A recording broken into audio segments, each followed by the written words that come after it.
جبریل عرض کرتے یا رسول اللہ مجھے اپنی عمر کا کچھ معاملہ معلوم نہیں ہے، اندازہ نہیں ہے، ہاں اندازاً میں یہ بتا سکتا ہوں، ایک انداز اس سے لگائیے آپ میری عمر کا کہ 70,000 سال میں ایک ستارہ طلوع ہوتا ہے، 70,000 سال میں ایک بار نکلتا ہے وہ، اب 72,000 مرتبہ میں نے اس ستارے کو دیکھا ہے۔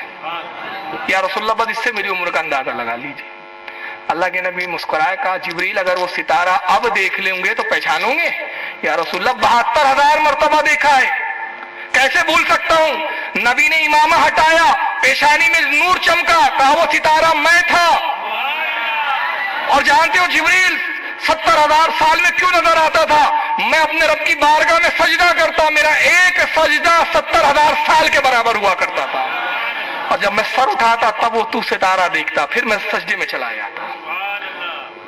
پوری زندگی بھی لگا لو تو نبی کا ایک سجدہ نہیں ہو سکتا، 70,000 سال کا تو ایک سجدہ ہے، اور جبریل نے 72,000 مرتبہ دیکھا۔ نبی نے یہ نہیں کہا کہ جب سے دیکھا تب سے میں پیدا ہوا، میری تخلیق تو تجھ سے بھی پہلے ہوئی، اول ما خلق اللہ نور، اللہ نے سب سے پہلے اپنے نور سے میرے نور کو پیدا کیا ہے، سب سے پہلی تخلیق تو میری ہوئی، اور جب میری تخلیق ہوئی کب ہوئی؟ نہ جب زمین تھے نہ آسمان، کوئی وقت ہی نہیں تھا۔ وقت ہوتا ہے دن اور رات کے بدلنے کا نام وقت ہے، سیارے کی گردشوں کا نام وقت ہے۔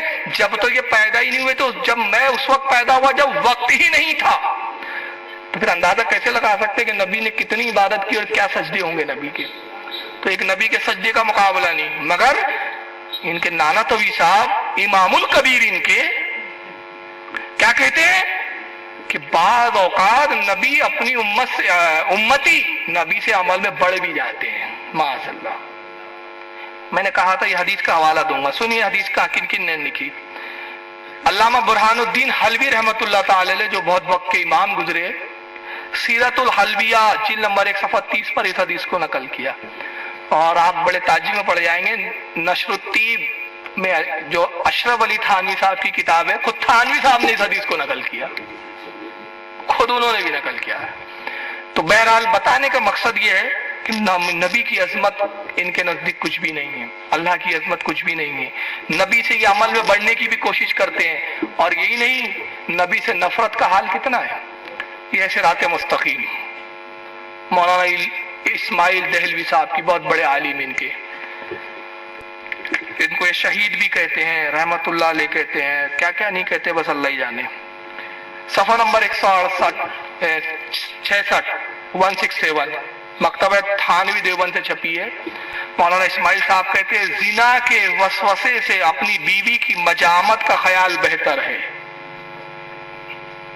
دیکھیں اردو والے سمجھ گئے ہوں گے، جو غیر اردو داں میں سمجھاتا ہوں۔ کہتے ہیں زنا کے وسوسے سے، زنا کے خیال سے یہ خیال بہتر ہے کہ اپنی بیوی کی صحبت کا خیال لا لے۔ اور شیخ یعنی پیر و مرشد یا وہ جیسے اور بزرگوں کی طرف خواہ جناب رسالت مآب ہی ہو، چاہے رسول اللہ صلی اللہ علیہ وسلم ہی کیوں نہ ہو، اپنی ہمت کو لگا دینا یعنی حضور کا خیال لے آنا یا اپنے پیر کا خیال لانا اپنے بیل اور گدھے کی صورت میں مستغرق ہونے سے برا ہے۔ گدھے کا خیال لا لو، بیل کا خیال لا لو، چل جائیں گا، مگر خبردار نبی کا خیال مت لانا۔ نبی کا خیال جانور گدھے اور بیل کے خیال لانے سے بھی بدتر ہے۔ تو یہ توہین ہے یا نہیں؟ آف سیٹ پہ چھپی ہے کتاب، ابھی چھپی ہے، آپ ہی چھاپ رہے ہیں۔ اور یہی مولانا نے تقویۃ الایمان میں ایک بات لکھی، کیا لکھی پتہ ہے؟ لکھتے ہیں کہ اللہ کے مکر سے ڈرنا چاہیے۔ مکر کے معنی ہوتے مکاری، اللہ کی مکاری سے ڈرنا چاہیے۔ مکر کے معنی آپ دیکھ لیجئے لغت میں، فیروز اللغات دیکھیے اردو کی ڈکشنری، مشہور سب سے معتبر اور مستند اور مشہور لغات ہے فیروز اللغات، اس میں مکر کے معنی چال بازی، مکر کے معنی دھوکہ دہی، مکر کے معنی فریب، مکر کے معنی دغا بازی، مکر کے معنی مکاری، ایک بھی معنی اچھے نہیں ہے۔ یہ کہتے ہیں اللہ کے مکر سے ڈرنا چاہیے، یعنی اللہ کی مکاری سے ڈرنا چاہیے کہ بعض وقت بندہ شرک کرتا ہے اور اللہ اس کا دل بہلانے کے لیے اس کی مرادیں پوری کرتا ہے، وہ غیر اللہ سے مانگتا ہے، بتوں سے مانگتا ہے اور اللہ اس کو بہلانے کے لیے اس کی مرادیں پوری کر دیتا ہے۔ تو بہرحال بہت ساری باتیں ہیں، وقت بھی ہو رہا ہے، آخر میں 2 حدیثیں پیش کر دیتا ہوں، اس امید پر کہ اللہ تعالی ہمارے سننے والوں کو توفیق عطا فرمائے اور وہ اس جماعت سے بچے۔ یہ ایک حدیث ایسی ہے جس پر کسی بھی جماعت کا اختلاف نہیں ہے۔ حدیث پاک یہ ہے، اللہ کے رسول ارشاد فرماتے ہیں، عبداللہ ابن عمر سے حدیث مروی ہے کہ اللہ کے نبی نے فرمایا، لوگوں قوم بنی اسرائیل جو موسیٰ علیہ السلام کی قوم تھی، آپس میں اختلاف کر کے، آپس میں لڑ کر، آپس میں بھیڑ کر 72 فرقوں میں بٹی، 72 گروہ ہو گئے، مگر میری امت و امتی تفترق علی 30 و 70 ملتا، میری امت 73 فرقوں میں بٹیں گی، ان سے ایک ہاتھ آگے جائیں گی، وہ 72 میں بٹے، یہ 73 میں بڑھ جائیں گے، کلہم فی النار، سب کے سب جہنم میں جائیں گے،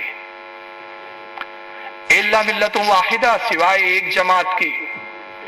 قالوا من ہی یا رسول اللہ، صحابہ نے پوچھا یا رسول اللہ جنتی جماعت کی نشانی کیا ہے، جنتی جماعت کی پہچان کیا ہے؟ اللہ کے نبی نے فرمایا ما انا علیہ و صحابی، جنتی فرقے کی پہچان وہ ہے، جنتی فرقہ وہ ہوں گا، جنتی فرقے کی نشانی یہ ہے جو میرے اور میرے صحابہ کے عقیدے پر ہوں گا۔ اب یہ حدیث کن کن نے لکھی، پہلے حوالے سن لیں، پھر میں اس پہ کچھ تبصرہ کروں گا۔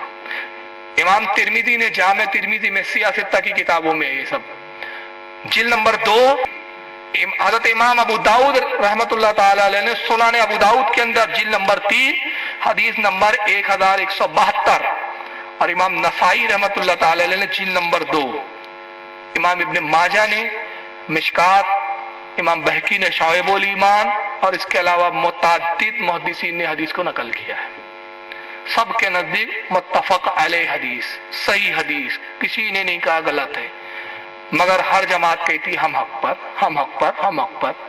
فیصلہ کیسے ہوگا؟ اللہ کے نبی نے صاف کھول کر بتا دیا، کنفیوز ہونے کی ضرورت نہیں، 72 کی بھیڑ میں جانے کی ضرورت نہیں، 72 کے پیچھے لگنے کی ضرورت نہیں، تو میں 2 پہچان دے رہا ہوں۔ پہلی پہچان، میرے اور میرے صحابہ کے عقیدے پر ہوں گے وہ لوگ۔ تو بس آپ کو یہ دیکھنا ہے کہ جو آج نماز کا لبادہ اوڑھ کر آ رہے ہیں، داڑیاں رکھ کر آ رہے ہیں، جبے اور قبوں میں آ رہے ہیں، آپ کو صرف یہ دیکھنا ہے کہ ان کا عقیدہ کیا وہی ہے جو رسول کا اور صحابہ کا عقیدہ تھا؟ اگر عقیدہ صحابہ رسول سے میچ کھا رہا ہے تو یہ جنتی، اور اگر عقیدہ صحابہ رسول کے خلاف ہے تو جہنمی۔ تو بس مجھے بتاؤ، کیا پوری تاریخ اسلام میں کوئی مائک لال یہ ثابت کر سکتا ہے کہ کسی صحابی نے یہ کہا کہ یا رسول اللہ آپ کا عالم یہ ہے کہ آپ دیوار کے پیچھے کیا یہ بھی نہیں جانتے؟ کیا کسی صحابی نے کبھی پوری تاریخ کے اندر یہ کہا ہو کہ یا رسول اللہ آپ تو اتنے مجبور اور بے بس ہے کہ آپ کسی کی شفاعت بھی نہیں کروا سکتے؟ اللہ کے نبی، آپ کی لا علمی کا تو یہ عالم ہے کہ آپ کو تو بہت ساری زبانیں بھی نہیں معلوم، آپ تو محض ان پڑھ اور امی ہیں۔ کیا کسی نے یہ کہا کہ یا رسول اللہ آپ کا معاملہ تو یہ ہے کہ آپ اپنی دیوار کے پیچھے کی خبر نہیں رکھتے، نہ آپ اپنی بیٹی کو بچا سکتے ہیں؟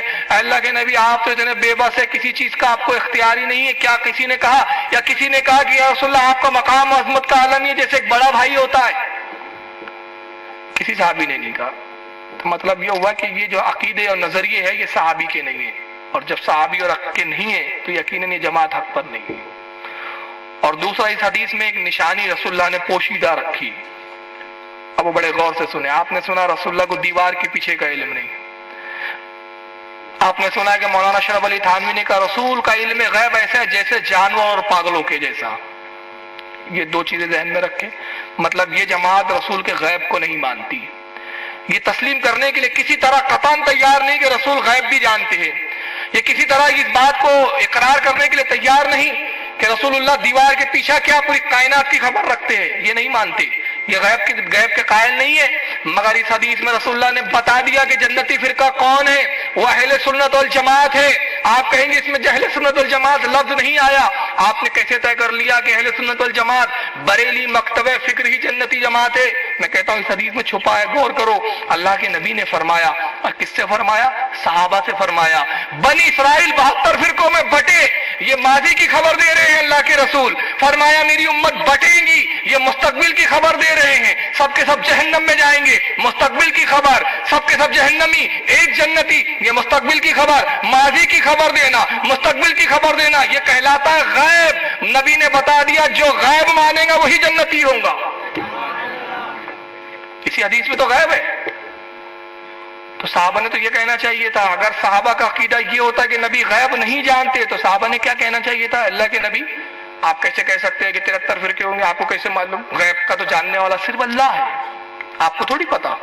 سب کے سب جہنم میں جائیں گے، اللہ کے نبی آپ سب کو کافر ڈکلیئر کر دے رہے، آپ کو نہیں پتا؟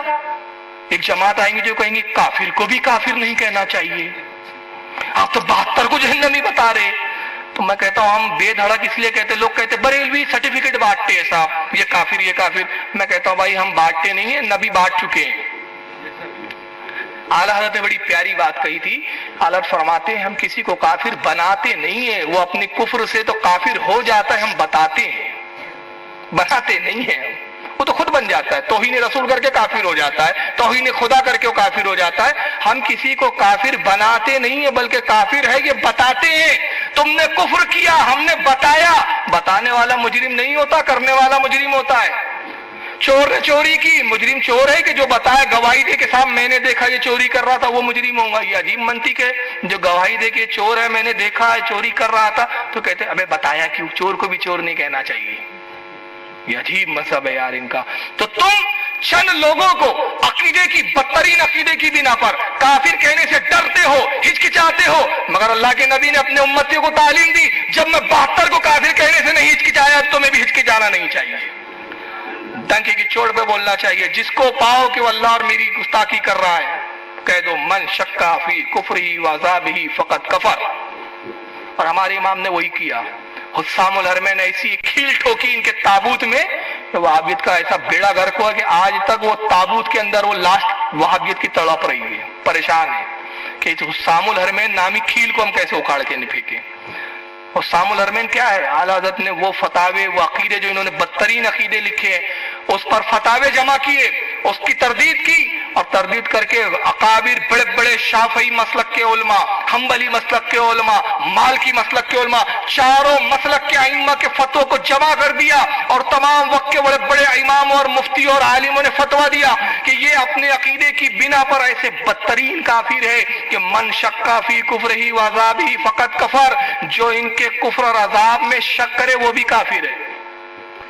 تو آج ضرورت ہے کہ ہم سچوں کی صحبت اختیار کریں۔ اللہ تعالی ہماری قوم کو سمجھنے کی توفیق عطا فرمائے، اور وما علینا